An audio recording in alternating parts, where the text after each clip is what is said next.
الحمد لله رب العالمين صلى الله على نبينا محمد وعلى آله وصحبه أجمعين. إلهي سبحانه وتعالى يا مهدور نسكله قوبتا قيمها لينقص كل مية وحكلينو ما علينا شيخنا فاضلك شيخ محمود حليكي oo isagoo safar ka soo galay maanta mowduucaas iyo goortaas aadka waqtigeedu adag yahay runtii noo soo huray ilaahay subxaanahu wa ta'aala ha barakeeyo runtii sheekhu ma aha markii koobaad ee markas raxma al khayri inagu soo booqdo oo markii labaad san rajeynaya daan markii saddexaad baahayn waynu uga mahad celinaa sheekha tawciyada iyo waanada uu inala daba joogo inagana ilaahay subxaanahu wa ta'aala kuwii weelaya inaga dhigo idinkuna aad ba u mahadsantihiin ardaydaas xilliga adag ee duhurka wax ka faa'iideysanaya waxbarashadooda wata ilaahayna subxaanahu wa ta'aala idinku sugo aad iyo aad ba u mahadsantihiin sheekhaan ku soo dhaweynayaa mowduuca uu sheekhu maanta inoo galaya waa mowduuc aad iyo aad u qaaliya weeye mowduucu waxa weeye sidee baan janno u helaa naarna uga badbaadaa mowduuc aad u qaaliya weeye sideen janno ku helaa naarna uga badbaadaa waa mowduuc quraanka ku badan xadiista nabiga kaleeyhi salaatu wasalaam aad ugu badan cidii ilaahay waafajiyana u fudud marka sheekhu mowduucaas inuu inoo qaada dhigo ayaan ku soo dhaweynayaa ku soo dhawo sheekh الرحيم الحمد لله رب العالمين وصلى الله وسلم وبارك وأنعم على عبده ورسوله محمد وعلى آله وصحبه وسلم وبعد اللهم اغفر لنا ولوالدينا ولجميع المسلمين والمسلمات الأحياء منهم والأموات اللهم وفقنا لما تحبه وترضاه من الأقوال والأفعال والآراء اللهم اجعل أقوالنا وأفعالنا خالصة لوجهك الكريم اللهم صل على محمد. السلام عليكم ورحمة الله تعالى وبركاته. مركبه الرئيسة إلهي بين أمهد علينا سبحانه وتعالى alle waa axad iskii u mahadsan oo mar walba mahad mudan iyo ammaan waxyaabaha alla uu ina ku dhaqay ee ina siiyey ee dad iyo diin iyo dunyo iyo deegaan iyo dhaqaaleba ilaahay cid aan ahayn oo ina siisay ma jirto subxaanahu wa tacaala. ilaahay baynu ugu mahadnaqaynaa laka alxamdu yaa rab baynu leenahay ilaa wadaa mahad iska leh la in shakartum la aziidannakum haddaad ii mahad celisaan oo ii shukri naqdaan waan idiin siyaadinayaa buu yidhi alle subxaanahu wa tacaala. marka waa isxusuusinaynaa mar walba iyo goor walba iyo goob walba ilaahay mahadnaqiisa subxaanahu wa tacaala. qofku haddii uu ilaahay u mahadnaqo waxa uu haysto ilaahay waa u siyaadinayaa subxaanahu wa tacaala. waxaa kale oo ay keenaysaa mahadnaqa ilaahay aad u mahadnaqayso in ay kuu muuqato ilaahay nicmada uu kuugu deeqay ee uu ku siiyey. marka ay kuu muuqato nicmadaasi waxaa ka dhalanaya in aad ilaahay jeclaato. maxaa yeelay cidda waxaa kuugu deeqaysa ee hadhiya habeen ku siinaysa waa ayo waa isaga alle subxaanahu wa tacaala. sida haddii hadda uu qof maalin waliba lacag ku siiyo oo maalin waliba uu cunno ku siiyo qofkaasi dadka miyuu kuula siman yahay waad ka jeclaanaysaa soo ma subaxii waagiisii bariyaa qofku hadduu ku siiyo $10 oo uu ku siiyaa quraac wacan oo galabtii uu ku siiyo wax wacan aad cunto oo maxaan ku idhaahdaa gaadhigiisa kugu sii qaado labada gelin qofkaasi mar walba waad hadal haynaysaa oo cid agtaada ku maagi karta ama soo hadal qaadi kartaa ma jirto.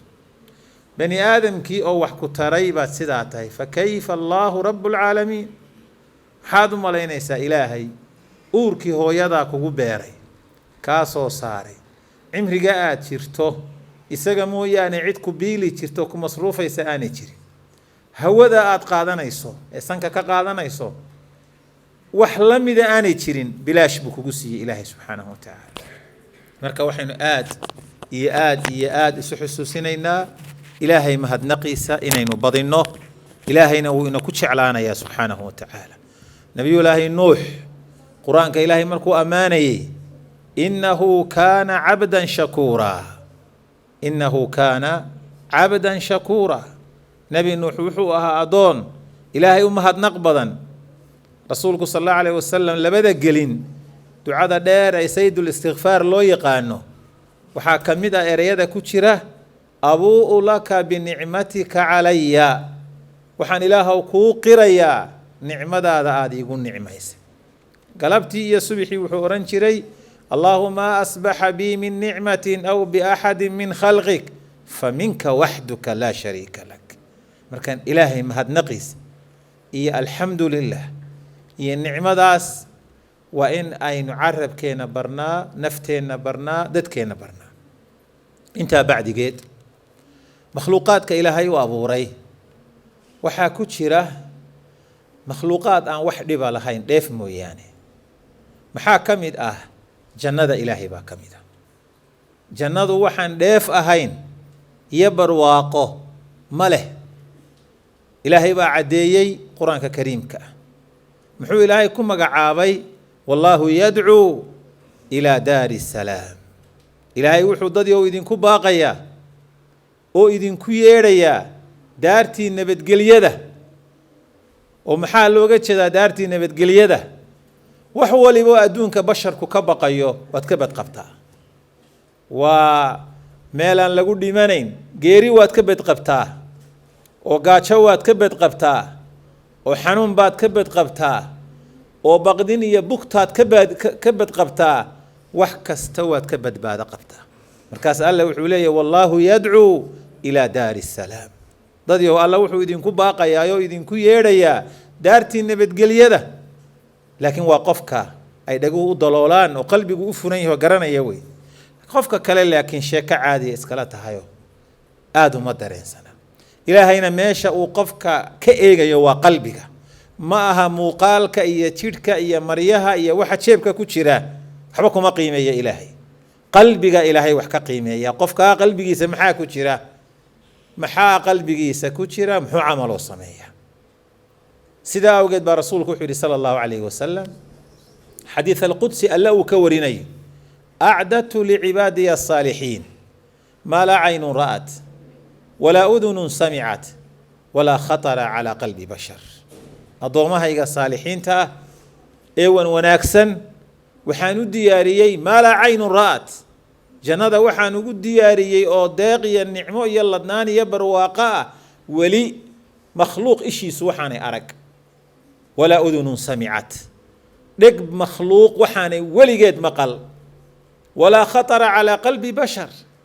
waxaan makhluuq weli qalbigii kusoo dhicin ayaa halkaa ku diyaariyey buu ilaah yidhi. bal u fiirso, waxaan bal ili arag oo aanay dhegi maqal oo qalbi bani aadam weligii aanu ku fekerin oo nicmo ah ayaan halkaa ku hayaa buu ilaah yidhi subxaanahu wa tacaala. yaa loo diyaariyey? acdadtu licibaadiya asaalixiin. addoommahayga wanaagsan ee saalixiinta ah kuwaasaan ku sooriyeynayaa. markaasaa ilaahay markuu ka cabirayay muxuu yidhi nuzulan min ghafuurin raxiim. ahlu jannaha baa alle wuxuu leeyay waa martiqaad iyo sooriyo aan u diyaariyey dadka ahlu jannaha ee saalixiinta ah min ghafuurin raxiim. allaha ghafuurka ee dembiga dhaafeen naxariista ayaa sooriyadaa u diyaariyey. waxa ugu horeeya lagu sooriyeeyo kalluunka beerkiisa wax yaroo ku dhex jiraa lagu sooriyeynaya oo la siinaya. malaa'igtaa u imanaysa waalmalaa'ikatu yadkhuluuna calayhim min kulli baab salaamun calaykum bimaa sabartum fa nicma cuqba daar. 8 albaab oo jannada ayaa malaa'ig tiradoodu ilaahay baa og. cid makhluuqa ilaahay ka midoo tirada malaa'igta taqaanaa ma jirto. maxaa u daliila? wamaa yaclamu junuuda rabbika ilaa huwa. ilaahay isagaa yaqaan, cid kale ma taqaan. malaa'igtaasaa 8 albaabee jannaday ka soo gelayaan. ahlu jannihiiyo barwaaqo ku barwaaqaysan bay salaamayaan. salaamun calaykum. ahlu jannow salaamun calaykum, nabadgelyo korkiinna ha ahaato. bimaa sabartum, dulqaadkii iyo adkaysigii iyo sabirkii cibaadada aad ku sabirteen, qadarka ilaahay aad ku sabirteen, xaaraanta aad ka sabirteen, abaalgudkii laydinku siiyey waa idinku bogaadinaynaa. salaamun calaykum bimaa sabartum fa nicma cuqba daar. meel loo hoydo oo bani aadam aayihiisu ku dambeeyo janna ugu fiican markay malaa'igtu dhammaato salaantoodu iyo booqashadoodu ilaahay baa ahlu jannaha salaamaya salaamun qawlan min rabbi raxiim allah arraxmaanka ah ayaa salaamaya assalaamu calaykum ya ahla aljanna ilaahay baa salaamaya bal u fiirso ahlu jannow assalaamu calaykum nabadgelya korkiinna ha ahaato waxbaan doonayaa inaan idin siiyo ilaahayow maxaa noo haray oo aadna siin lahayd cadaab baad naga badbaadisay jannadaadii baad na gelisay waa barwaaqaysannahay waxba nagama maqnaa waxbaa idinka dhiman buu leeyahay maxaa idinka dhiman laga bilaabo iminka raalli baan idinka ahay saaad u dhan tihiin korkiinna waxaan ku dejiyey raalli ahaanshahaygaan ku dejiyey weligay idin caroon maayo waan idin jeclahay addoommahaygii baa tihiin buu ilaahay odhanaya subxaanahu watacaala wallaahi nicmo ka weyne inaanay jirin waa acdam nicma makhluuq bani aadama la siiye wey arrintaasi waxay u baahan tahay qofka muslimka ahi meeshaasay u baahan tahay inuu u tafaxayto inuu u diyaar garoobo siduu u heli lahaa nasiibka intaa leeg rasuulku wuxuu masalay hal geed ina shajaratan fi ljanna hal geed oo jannada ku yaala hal geed hadda u fiirso oo jannada ku yaala geedkaa harhkiisa fardaha faraska ugu dheereeya 100 sannadood hadduu faraskaa ordayo oo aan ilbiriqsi la joojin 100kaa sannadood habeen iyo maalin 24 saac si toosa loo caydhiyo hal mar kama hoos baxayo harhka geedkaasi uu leeyahay buu nebigu yidhi calayhi salaatu wasalaam waa hal geed oo jannada ku yaala bal heerka nicmadaasi joogta eeg halkaasaa la rabaa qofka muslimka ah inuu u diyaar garoobo inuu meeshaas siduu ku heli lahaa inuu shaqaysto camal iyo shaqa ka horeysa waxaa koow ka ah waxa lagu gelayo altawxiidu walikhlaasu tawxiid saafiya waa in lagaa hela waa in shirkiga iyo bidcada iyo khuraafaadka fooxiyaha faaliyaha ka waxfala waxaasoo dhan waa inaad ka fayowdahay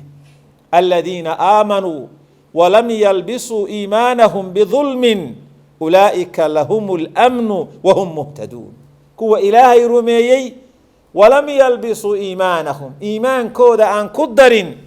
bidulmin dulmi waxaa looga jeedaa waa shirkiga wax shirkiya iimaankooda kuma darin ilaahay keligii bay baryaan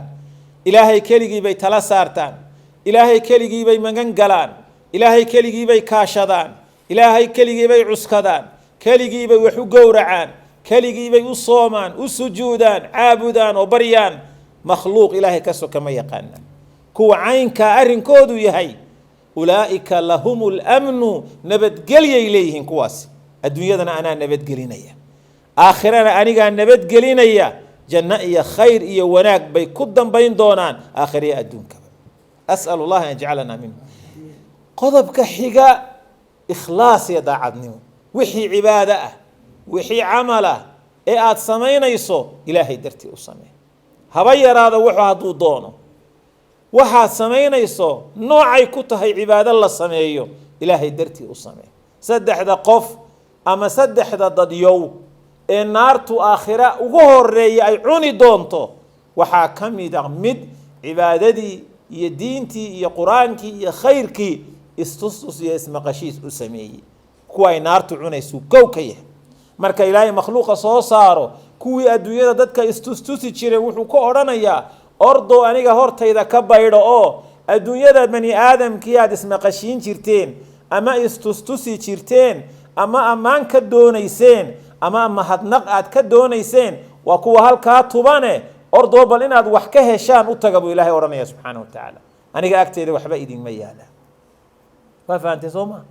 inaad ku dadaashay ikhlaas alikhlaas daacadnimo iyo dar ilaahay inaad u samayso xadiiskaa wada garanaysaan man camila camalan laysa calayhi amruna fahuwa raddun qofkii camal sameeya aan diinta wax sal ah ku lahayn waa lagu celinaya man axdatha fii amrina haada maa laysa minhu fahuwa rad alaa lilaahi addiinu alkhaalis ilaahay diin saafiyuu leeyahay ana aqna shurakaa'i can ishirk man camila camalan ashraka maciya fiihi gayrii taraktuhu wa shirkah qofka aniga in cid wax la iigu daro hani baan ka ahayo uma baahni baa ilaahay yidhi qofkii camal sameeya makhluuqayga cid ka mida igu ladha oo wax ila wadaajiya isaga iyo camalkiisaba waxba ku fali maayo buu alla yidhi wamaa umiruu ilaa liyacbudu allaha mukhlisiina lahu ddiin ma ujeedaa ilaahay wuxuu rabaa diin saafi ah oo waxaasoo dhan ka madax bannaan ayuu alla doonaya waxyaabaha muhimka ah oo aynu tixi doonno waxaa ka mid a asbaabaha jannada lagu helo axaadiis badan baa nebigu kaga warramay salawaatu ullaahi wasalaamuhu calayhi asbaabaha jannada lagu helo asbaabahaasaan waxaan rabnaa insha allahu tacaala qaar badan oo ka mida inaan sheegno waxaan ilaahay ka rajaynaya inuu nagu anfaco waxaa ka mid a asbaabaha jannada lagu helo xadiidka saxiixa ah oo ilaahay jannadiisa lagu helo waxaa ka mid ah alxaju lmabruur xaj loo baarinimo sameeyey rasuulku wuxu uhi sal alla alay slam walxaju lmabruur laysa lahu jazaaun ila aljanna xajka loo baarinimo sameeyey abaalgudaan janno ahayn ma leh saxaabadu markay su-aaleen oo yidhaahdeen waa maxay xajka baarinimadiisu waa hadal wanaagsan oo dadka aad la xajayso ku tidhaahdo iyo gacanta oo aad wax ka bixiso buu nebigu yidhi calayhi salaatu wasalaam xadiiska bukhaari muslim baa soo saaray asbaabta jannada lagu galo waxaa ka mid ah inaad ka adkaato afkaaga iyo ibtaada inaad ka adkaato wuxuu nebigu yidhi sal allahu alayh wasalam man yadmanu lii kumaa ii damaanad qaadaya maa bayna lixyayhi labadiisa daan inta u dhaxaysa waa carabkiisa iyo wa bayna rijlayhi labadiisa lugood xubinka taranka ee u dhaxeeya kumaa ii ballan qaadaya inuu ilaashado oo ilaahay hortii aan janno u ballan qaadaa buu nebigu yidhi calayhi salaatu wasalaam waa ogeysiin iyo su-aal inoo furan rasuulku soo bandhigay qof kastoo marka afkiisa ka adkaada iyo carabkiisa isla markaana xubinkiisa taranka haddii ay tahay qaawanaansho iyo xumaan ka dhowraa shafaacadaa nebigu helaya jannu aakhira helaya waxaa ka mid ah asbaabta xadiiska bukhaari baa soo saaray asbaabta jannada lagu galo waxaa ka mid ah salaada oo la ilaaliyo gaar ahaan salaada casar iyo salaada subax oo si gaara loo ilaaliyo waa laba waqti oo dadku hurdada jecel yahay markaasaa nebigu wuxuu lehy sal alla alay wasalam man salla albardayn labada qabqabow qofka waqtigeeda salaada ku tukada dakhala aljannata jannadu gelaya asbaabta jannada lagu galo waxaa ka mid iska bukhaari muslim baa soo saaray waxaa ka mid ah asbaabaha jannada lagu galo weysada mar kastoo aada weysaysato laba rakacadood oo sunna oo ka dambeeya haddaad tukato asbaabaha jannada lagu galay ka mid tahay wuxuu nebigu sal alla alay wasalam maa min muslimin ma jiro qof muslima yatawada'u weysaysanaya fa yuxsinu wudu'ahu weysadiisa hagaajinaya uma dabeeto yaquumu fa yusallii rakcatayn intuu kaco laba rakacadood tukanaya muqbilun calayhima labadaa rakacadood oo qalbigiisa ilaahay uu soo jeedo wa wajhu iyo wejigiisa ilaa wajabat lahu ljanna janna u waajibaysa kaas buu nebigu yuri sala allahu alayh waali wasalam muslim baa xadiidkaas soo saaray asbaabta jannada lagu gelayo waxaa ka mid ah waddada oo laga duwo wixii dadka dhibaya inagu waa aragteen quraaradaha iyo qashinka iyo wax badan dadku waddadu ku qubaa rasuulka cidda waddada ka duuda wax walbo dadka dhibaya ama bir ama quraarad ama qodax ama dhagax ama geed waxyaabaha jannada lagu helay ka mid wuxuu nebigu yiri sal allahu alayh wasalam habeenkii la guuraysiiyey laqad ra'aytu rajulan walle nin baan jannada ku arkay yataqallabu fi ljannati jannada sidaa isugu rogrogaya nicmadeedii baan lay tusay fii shajaratin qatacahaa bisababi shajaratin geed iyo laan waddada ku soo laalaaday oo dadka maryaha iyo jidhka ka qabsanaysa oo dhibaysay oo ka gooyo ka duway meeshii geeddaa sababteed buu jannada ku helay buu nebigu yuri calayhi salaatu wasalaam muslim baa soo saaray asbaabta jannada lagu gelaya waxaa ka mid ah qof wanaagsan inaad tahay oo khayr qaba ah haddii ummad dariskaaga ah ama inta ku taqaana ay khayrkaaga markhaati kacdo ilaahay waa kuu aqbalaya wuxuu nebigu calayhi salaatu wasalaam ayumaa muslimin qof kastoo muslima شهد له 4 بخير أفر قف ومسلمينه خير إيواناك السقم مرك فران إنه قف كاسي قف خير قبيه أدخله الله الجنة إلهي جنو قلينيا لأن ضدك ومرق إلهي يقولك شو قد ويان من صحابة كم إذا وحوري وثلاثة رسولك الله بلق متك أي سدح مرقاتي فران كوران فقال وثلاثة سدح كي مرقاتي فران والله مت نينك لا صوبه واثنان نينك إلا مرقاتي فرت وناقص كوران قال واثنان لبا مت كي مرقاتي فرتنا والله مت ثم لم نسأله عن الواحد مت كوران ما أنن أورن بيران صحابته لبا دا سان كتشوجين بخاري وحديث كسر صار وحكم إذا أسبابها كنذا لقو قالوا رنتا كم إذا هدي هذا النقطة قف رن شيء جيا وأن بنت أقونين وكسق شامين كنت كهليسة وحير النبي عليه الصلاة والسلام إن الصدق يهدي إلى البر رنت قفك وحي كهن نسايو كدودا وناجا يا خير كأردن وإن البر يهدي إلى الجنة بر جيا وناجا يا خير كأردمنا قفك جنو كهنونية متفق عليه وحاكمت أغونك أبيه دنتي أولا كفالة قاضو أو وحلا ترو أولا عاويو هدي لغا بحين كرو ملعامد هدي بشي راشين لو قادي كرو هدي صابون تلغا بحين كرو هدي بيها لو شبي كرو هدي ملعامد لغا بحين كرو هدي قدا لو قادي كرو وما إلى ذلك أغونت أولا دقاليا أبيه مدح الصلاح لها سود وين لها محان كورا أتبعي لها إلهي وأفصد هو يا هيسته أو لك عاكفيسة وحا قرنا يا حنونك أقول لماذا قف أقول كسو كوري إيا قف أقول كوريي با قرنا يا حنونك أقول كولي لكن قف أنا أقول نما كورين وأنا أقول نما أرق أما أقول أن كورين ما قرن كرا يا حنونك ضبط أقول كولي كسر النبي عليه صلى الله عليه وسلم بالمشي قارسي إيك أنا وكافل اليتيم أنيق رسولك إلهي إيا قفك أغونك كفالة قادة في الجنة هكذا جنة سداسة نكون لبدا فرود انت يري فرد حدو تكالي كسر رئيسو بان كسر رينيا وإلى تشارب النبي عليه الصلاة والسلام جنة يقول جاري هي قفكاس نبي صلوات الله وسلم بخاري محدث صار وحكم إذا أسبابها جنة اللي قهليو صلاة فرل كأ شنطة صلاة فرل كأ وتضبية 8 ركعات تضبية 8 ركعات سنة كمرك الله لقول لفطه وإلى لحكن يدوري 8 ركعات دوي سنة كي ولحكن يدوري 8 ركعات لبدا شنطة صلاة إنه تكنو هذا فرل كلية تكتو لبيه 8 كبلاد قف كده عن مركا إسقو ظاهر أهبن شيءنا وحلاقي يا قفك الدمر إن مر قاركود أنا ظاهر هين حباك جوي كان حاجة ترى لكن سيدا عادي جاي قفك ما كان لا تريه إلا لحكون يدور يتمر ركعات وحشر الله بيه تمر ركعات والسنة أو كل مان أو هلوءة صلاة فرل كلا الصعدة لبيه تمر كقفك تكذا إلى شذا مالين والبوق الرحدي صوب حضو إلى هاي شنادة أقل بوقد السيا dadka inta dunida dusheeda aan daara lahayn iyo inta daaraha leh intaan daaraha lahayn baa badan dadka inta badan kiray ku wada jiraan in yar baa dadka ama daara leh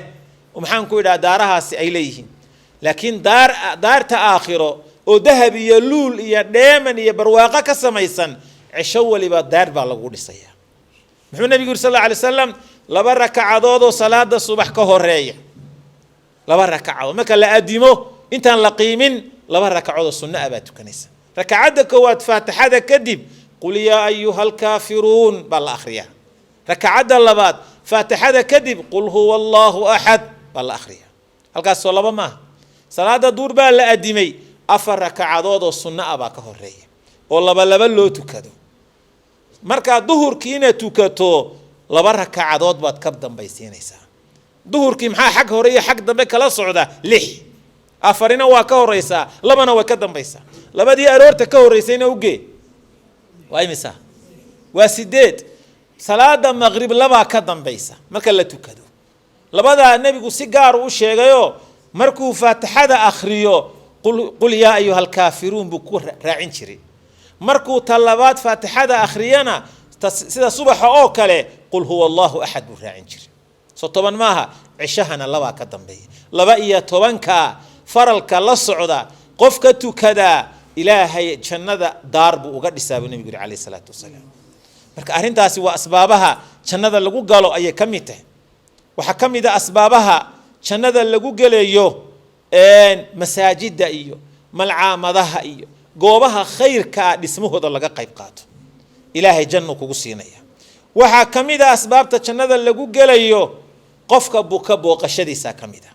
rasuulku wuxuu yiri sallallahu wasallam aidul maridi qofka booqanaya fi makhrafati aljanna jannada midha gurashadeedu ku jira waa qof beertii jannada inta saa loogu sii daayay la yiri waxa doonta ka guro waxa doonta ka cab docda doonta u raac ayaa la yiri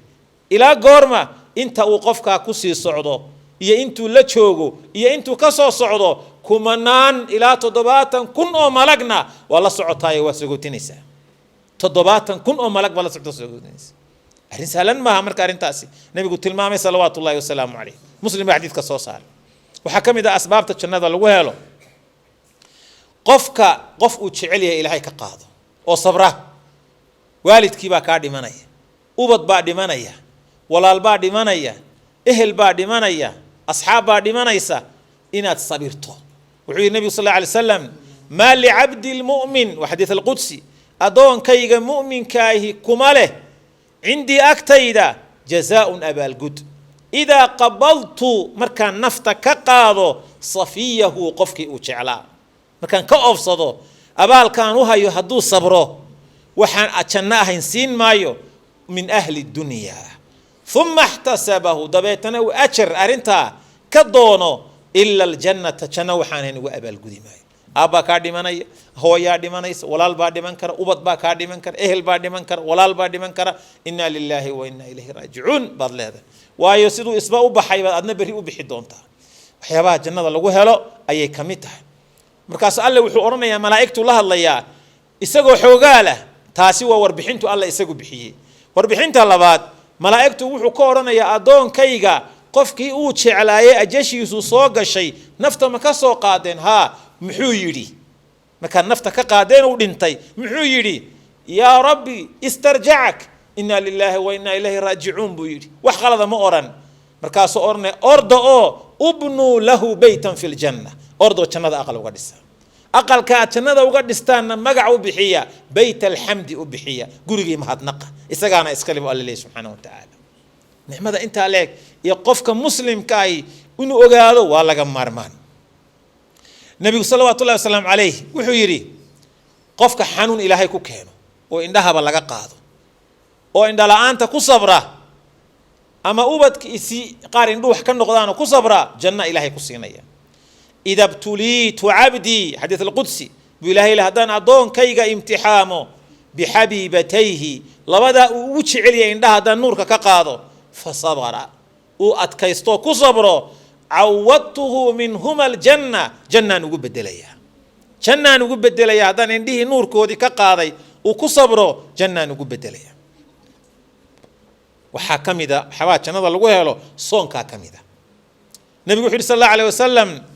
جنة وحكويا للباب ليراه الباب كي دير جاي عكنان شها ضدك الصومن عدانا هين آخرك السوقلي مايا كي أدون كسومي تري ayaa aakhire ka soo galaya markay galaan waa loo soo xidhayaa cidi kama daba gelayso marka dadku banaanka taagan yahay waxa la oran doonaa ayna saa'imuun meeya kuwii soomi jiray soo dareera si gaar ah leedin soo riyeynaya fayadkhuluuna albaabkaasay galayaan minhu xaqiisa fa idaa dakhala aakhiruhum ka u dambeeya markuu dalaq yiraahdo galo ughliqa waa la soo xidhayaa فلم يدخل منه أحد عدة مجلي ميسو النبي صلى الله عليه وسلم مركاسا ماشى بيه جنة أيا لجوا رابينيا معان كودا ولي جود دبدم بأوه رادي ما ينبو النبي عليه الصلاة والسلام صنت إمين كدوري اللحدن هبين بين كحجة حنفلها ما صدق اللحدن هبين با طلو سافر اللحدن هبين أيا رمضان تينا كحجته أسباب الجنة وحكمت قفك مسلم كاهي إن وإحسان فلو إحسان إحسان فلك ددي الدنيا الله إحسان فلو جنة لو هلا وحي الله سبحانه وأحسن كما أحسن الله إليه سيلاهيك وقو إحسان فلي أدنى وإحسان فلده سيداو قد النبي صلى الله عليه وسلم نين أمده هوري كمدا أيا يسقو الصعودة عيل صومري أو هرادن عيل كيبو بيه كعبي ويل مسيتو كبابورا وحدنا أيو بيه كدر صدو كعبي markuu ceelkii ka soo baxay dawlisna ma haysto ayuu wuxuu arkay ay haraad taqajaran bakhti la ah oo dacdii ceelkii biyihii qoyanaa sidaa u cunaya markaasuu sidaa intuu eego wuxuu yidhi wale haraadka aygaa haya waa kii i hayay markaan ceelka imi ee aan biyaha ku dhaadhacay dib intuu u noqday oo kabihiisii biyihii soo daray oo afka ku soo qaaday oo dibadda u soo saaray ayuu eeygii waraabiyey oo dhargiyey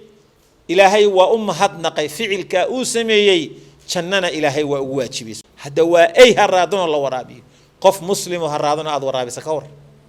قف مسلم وهرادن قف مسلم وقاتشيسن قف مسلم وكبلا قف مسلم وأرادن قف مسلم أذ وحسيسي كور إلهي جنة كوسين سبحانه وتعالى خيرك يوناجو وحل سهلا معه وحير النبي صلوات الله وسلامه عليه نين أماده هوري كميدا أيام ملك موت كأجيمد نفط إنه كقاضه أيو أجيمد مركزا نينكي وحل يري هل عملت من خير ولقى وح خيرا ما سميسه قال ما أعلم قرن ما يهد وح خير عن شيء بالقفص نول أو وح خير شيء قرن واي قرن ما يخير عن شيء مركزا وحل الخير واتشرايه بالحصوصه أتسمين شرتي قرن ما يبير قرن ما لكن أنيو وحنكوها وشيسنا بعمشتركة يتجارد يجنعسكة ضد باي شقين شري مهرد بان لها وحن أورن شري ضد كمهرد محنكو إلى ورقفك آدين كويا لتان هدينا هيونجيننا هدو إدين كأننا كقاعدة ما هي هدو يرهدنا أسامح أنت سان أورن شري إلهي وحوري سبحانه هذا أديكو كيا دينك كويا لا تسامح ذي عدو وحسامح ذا أنيقا ومضن أدنى ما أنت واكو سامح أديكونا واكو سامحي سامح هذا يا إحسان فلك أهل سهلا ما إلهي أكتي سبحانه وتعالى إلهي جنو سيدينك كوغريي سبحانه وتعالى وحكم ذا وحيابها شنذا لقوه ليو بر الوالدين لبدا والد الله إحسان فلو لبدا والد والله بدي إفك السبب كوجون نقضي إن اعتماديت شيء كاجا إيه والمرايد تسكو إكتو قروح ذا كام وقنيسا وديجي روحي دعانك والد كاجا وي هو يعلوش بعد كسر بحره شيء كذي بالجو جوي سجال بلاد بعلوش كوجسيد ورفاديس وتعبان سنيد وكل شيء هبيني يا مالين بالجو كوريناي نبت هذا سولي كواهيد وتكو كاتشيس وتكو سحرونيس وتكون سيحانيسي وتكون منتجيسي وح أي دريمي سو دبعة أما أيجري وأكو شعلايت والد كقفك وإحسان فلا أو دقالية أو باري النقطة إلهي أبا الجودان جناه المسيني سبحانه وتعالى قفك يضيعنا مالحون مالحين قدام بين ماي وحبذن بانو أرقناي كو والدك أنت ضيعين سحون النول هذا وحبذن بانو أرقناي لكن ماشي كينكر أنت أنا جالس جوب شو وها وأنا أركيبان وقت دير قادر تكشف كيو أنت والدك ضيعضي أو ترحمه ودمتي أما يجو ضيعان ما أنت النول أو دل يكون نول الرفات ووالدك ضيعي مركين نولاين إن بدن بانو أرقم مركز النبي صلى الله عليه وسلم مالين يسوق مساجد كصوما ومنبر كي خطبة سيف وليا صدح شرب ويري آمين آمين آمين والدعاء جبريل دعينيو نبي محمدنا آمين أورانيو إلهي أكتيني صون نقول يسميه كلها دعاء جبريل دعية رسولكم آمين يري والدعاء مقبول أوي محاكم إذا الدعاء داسي قفل لبدي سي والد سو قاري أو بارهن مفلكودا إيا أوناق سمين تودا أن شنكم متيسن نار تكاسي واقلي إلهي نكفوغ يا آمين دي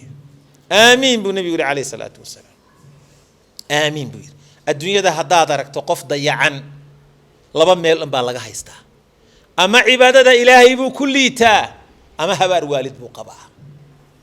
حدي حتى أعبد الناس ضدك كأقو عبادة بدن هدوية habaar waalid hadduu qabo weelkiisu guntu ka daloola weel gunta ka daloola qof dhaamiyey ma buuxiyo weeyaan da'yarta dhalinyarada maanta joogta dadka waaweyni way garanayaan waalidku wuxuu mudan yahay qof bala qaadatay mooyaane da'yarta laakiin dhowr iyo 10 jirada iyo 20 jirada iyo hooyo iyo aabba waxa uma yaqaana markuu hooyada loo eeyaahe buu ku oranaysaa inantu hooyada ama inanku eeyaahe ma hooyo macaan ba eeyaa loo qoora ma aabba loo qoora islaantii ma aragti islaantii xagee jirtaa waa ay qofka saa ku leedahay waa hooyo waa cidii adduunka kugu naxariista badnayd cid ka naxariis badan hooyo oo bani aadam ah oo ubadkeeda uga naxariis badani ma jirto Aisha waxay tiri qof dumar oo laba hablood wadata maskiinada oo baahan oo aad u tabaalaysan ba aqalka igu timi albaabkayga soo gargaraacday markaasay waxay tiri waxisi hadaad waxaysato 3 midho timiraan hayay markaasaan 3 midho timirta u dhiibay labadii hablood ee yaryara ayay midba mid siisay waa inama yaryaro mid waliba mideedii markiiba afkay gashatay markay hubsatay inay afkii gashadeen ayay istiri midkii haray bal caloosha gaajada la ololeysa ku qabooji sida markay tireedir hooyana si sida inta u kala jeexday bay midba jeexsiis ilaahay baan ku dhaari kawar Aisha wayabti wa taajabta Aisha radiyallahu anha rasuulka markuu yimid waxay tiri maanta wax yaab leh baan arkay waxaan la cajabay arintaas ay timi maanta gabadha caynkaas ah marka qofka muslimka ahi qiimaha waalidku leey masalana saas uga warameen waxba jannada lagu helayeen kamid tahay ku waalidkood baarnimadooda janno ku helay ilaahay naga dhigo subhanahu wa ta'ala waxa kamida waxyaabaha jannada lagu helayo cadada inaad iska ilaaliso hadduu qofku cadhoodo qowl iyo hadal adagna wuu ka soo dhacaya afkiisa waxaana laga yaabaa ficil adag inuu sameeyo rasuulka sallallahu alayhi wasallam ninkii ii dardaaran uu yiri la taqdab walakal janna la taqdab ha cadhoonin walakal janna jannaad leedahay ha cadhoonin buu nabigu sallallahu alayhi wasallam nabigu sallallahu alayhi wasallam alayhi waxyaabaha uu tilmaamay waxa kamid ah kalimatu tawxiid qofka ku dhinta la ilaha illa allah man qala la ilaha illa allah khutima lahu bihi aljanna khutima lahu aljanna qofka kalimatu tawxiid ku dhinta janna loogu khatimaa buu nabigu alayhi salatu wasalam khutima lahu biha man qala la ilaha illa allah khutima lahu biha qofka sida yiraahdo loogu khatimo dakhala aljannata jannadu galaya asbaabaha jannada lagu galo waxa kamid ah sadaqada kamid ah man tasaddaqa bi sadaqatin qofka sadaqad la baxa ilaahay dartiina ula baxa sadaqada ula baxayo khutima qofkaasi waxa loogu khatimaa biha iyada oo loogu khatimo sadaqada ula baxay sadaqad buu bixiyay waxoogaa kadib ajashi baa u timi waaba dhintay janna ilaahay siinay way amal saalix dabadi ayaa geeridu u timi qofkaasi asbaabta jannada lagu muto waxa kamida salaatu leylka tukashadiisa kamid ah nabigu wuxuu yiri sallallahu alayhi wasallam afshu salam ayuha nas ya ayuha nas dadaw afshu salam salanta faafiyo dadka salaamo bariidiya wa at'imu al-ta'ama untada bihiya wasilu al-arhama qarabada xiriiriya wasallu bil-layli habeenki salatu leylka tukada wan nasu niyamu dadka oo hurda tadkhulu al-jannata bisalam jannada nabadgeliyo ayaad ku galeysaan udkhuluha bisalamin dhalika yawm al-khulud samahayn maalinta waaritaanka iyo weeyaan waxa kamida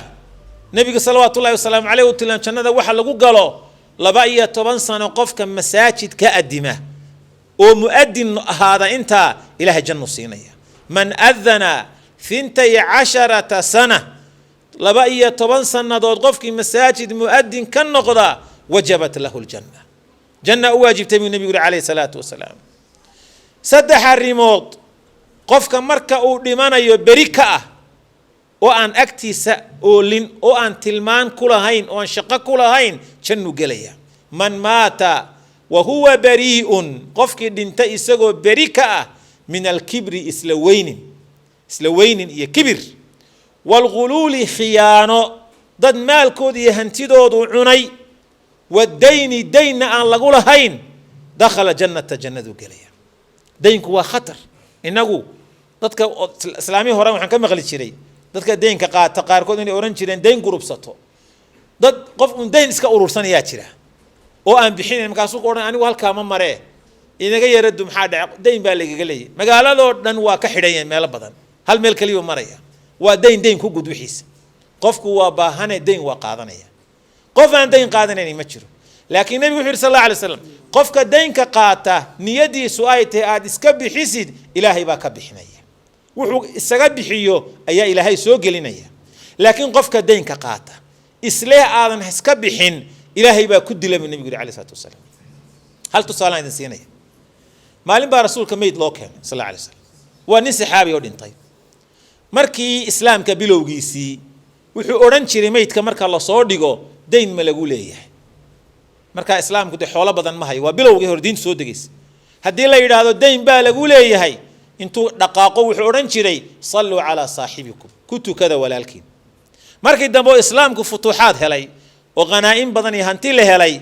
qofka markaa muslimka ah ee dhintaa isagaa nebiga dusha ku qaadi jiro daynkiisa bixin jiray maantii dambe islaamka bilowgiisii ayaa meyd la soo dhigay markii in lagu tukado loo saftayba wuxuu yidhi meydkan dayn ma lagu leeyahay haa waa lagu leeyahay baa layidhi ku tukada buu yidhi nin saxaabi oo Mughira ibn Shu'ba la yidhaahdo ayaa wuxuu yidhi anaa ka bixinaya inta lagu leeyahay ku tuka rasuulka ilaahayo nabigu waa ku tukaday sallallahu alayhi wasallam cisha dambe ayaa rasuulkii iyo saxaabigii iska hor yimaadeen war yaa Mughirow daynkii ninkii cishadii dhaweed dhintay aynu aasnay ma bixisay ma aan bixin wali rasuulka ilaahayo ninka daynkii ka bixi wax kale uma sheegin markaa ogow maalin dambe ay sarkeen war Mughirow daynkii ma ka bixisay ninkii waxbaan bixiyay wax yar baa igu hadhay daynka ka bixi maantii saddexaad Mughirow daynkii ma ka bixisay ha al'aana baridat ruuxuhu hadda naftiisu qabowday dhinaciisu iminku qabriga qabtay buu nabiga sallallahu alayhi wasallam iminka dhinaciisu qabriga qabtay iminku qaboobay naftiisu ruuxdiisa iyo naftiisu iminkay qabowday buu nabiga alayhi salaatu wasallam wixii xasanaad u lahaa wixii cibaadaad u lahaa waa laga xanibaya loo soo deyn maayo ilaa deynka laga bixiyo marka inaad ku dadaashid inaadan meelo badan deyn ka qaadan meelo kooban inaad buug samaysato maadaama aad aqal dhan maamulayso mas'uul tahay buug inaad samaysato cidaad wax ka soo qaadaaba halkaa ku qortid dadku kula og yahay haddii si fududba waa loo dhintaaye tii alla ay timaado meel la tixraaco waa in la helaa wax badan oo aad u baahan tahay baa magaalada yaalla laakiin wax walbo aad u baahan tahay dee lama soo qaato dad wax u haynin wixii aad awoodana waa la qaataa wixii aadan awoodinna dee markaa waa la iska daaya xilligaad awoodid weeyaan xilligaad awoodid nin salafkii kamida wuxuu oran jiray markuu suuqa soo maro oo uu arko wuxuu u baahan yahay suuqa yaalla inaan helay ka soo qaad inaan cunayba ka soo qaad marada inaan xidhay ka soo qaad saabuunta inaan ku qubaystay ka soo qaad waasuu oran jiray inaga laakiin maanta waa maxay waxba aan saa loo ururinaya qof kasta waxbuu deen buu saa ururinaya khatar cadiim weey waqtiga iska kooban waxaynu ku gabagabayn doonaa nabigu wuxuu yiri salawaatullaahi wasalaamu calayhi waxyaabaha lagu helo khayrka ahlul jannati hadiiska baleek ahlul jannuhu waxa weeye man mala Allahu ta'ala udunayhi qofka labadiisa dhagood ilaahay ka buuxiyo min thanaa'i naasi khayra dadku khayr ku sheegaya isagu dadka lacag ma siin mana isxayeysiin amaana ma oran duceeya ma oran laakiin dadkii oo dhan baa u duceynaya oo khayr iyo wanaag ay ku ogeen bay ugu duceynayaan qofka sidaas ah ahlu jannuhu kamid yahay isagoo maqlaya iyo isagoo maqlaynba waa huwa yasma' isagoo maqlaya waxa la waa khayr buu qaba qofkaas hiblaayo khayr bay qabtaa gabadhaasi waa gabadh ilaahay taqaan inantaasi waa inan wacan saasa la leeyahay ciday lacag siisan hadda ma jirto ogow ama qof lacag siiyay xaq alle arintu ka socota kaasi waa ahlu janna nabiga sallallahu alayhi wasallam wuxuu nabiga sallallahu alayhi wasallam asbaabta jannada lagu helo man kaana lahu 3 banaatin saddex hablood qofkii dhalay saddex inamood qofkii dhalay aw 3 akhawaatin ama saddex gabdhood ama hablood oo la walaala qofkii leh fattaqa allaha alla uga cabsada wa aqaama calayhinna isu taaga noloshooda iyo tarbiyadooda iyo dhaqidooda iyo dhaqaalahooda kaana macii fi ljanna jannadu ila gelaya hadda alxamdulillah waqtigaynu joognaba ubadka aqalada joogaa dumarkaa u badan soo maaha reerku hadduu 6 qof leeyahay 4 ka mida waa hablo labaa laga yaaba inay inama yihiin de waa waqtiga aakhiru zamanka oo hablaha badanaya raggaa yaraanaya marka qofkii 3 hablood leh ka badan iska badaa warkeed oo koriya oo dhaqaaleeya oo rabeeya oo ku dadaala ilaahay rasuulkiisu jannada jaar kula noqonaya janna u waajibays marka tayta iminka gacanta ku haysa alla siiyayna alxamdulillah de fursad baad haysata inanta insha Allah mustaqbalka yeelan doontana iyaduna si ogaato ajar bay ka helaysaa asbaabta jannada lagu helo waxa kamida ilaahay oo la weydiisto jannada inaad ilaahay weydiisato marka salaada ku jirto oo sujuudsan tahay اللهم إني أسألك جنة الفردوس الأعلى إله جنة الفردوس أنك ويديست مركا دعاء سنس وعن النبي عليه الصلاة والسلام من سأل الله الجنة 3 صدح شيرو إسحك تقفك جنة ألا ويديست 3 مرات قالت الجنة جنة بها هد ليس وإله الله الله يسوي وحي أورانيسا اللهم أدخله الجنة إله جنة قلي أنو يكا ويديسنا يا إله يهوي سيقدك ويقصه بجنة أورانيسا بيكون أورانيسا وحنكون جبيننا حديث كان النبي صلى الله عليه وسلم الوالد أوسط أبواب الجنة والدك جنة الباب ده سديداهي والباب كأضب لحات كبرتن ككيال أقل كهدو تيرر كأوي ميو تاجنان كريا ودوما يا صومه والدك جنة الباب ده وقوة أضب لحات كأوه فإن شئت هدا دونتو ضيع ذلك البابك أو احفظه أما إلى شعب النبي صلى الله عليه وسلم كو شيء ويمعنه والدك جنة الباب ده وكان أضب لحاتك هو ننكي دونه ضيع ننكي دونه إلى شعب النبي عليه الصلاة والسلام إلهي وحن كبر يا إنه دنبي إنكي والد كان دافو إلهي إنه جندي سينسيو خاتمة إنه هجاتيو أنت دمتين الله ونحرسته والد كان إلهي دنبي صدافو في ردوسنا كورابي رالينا كالنقضه اللهم صل على محمد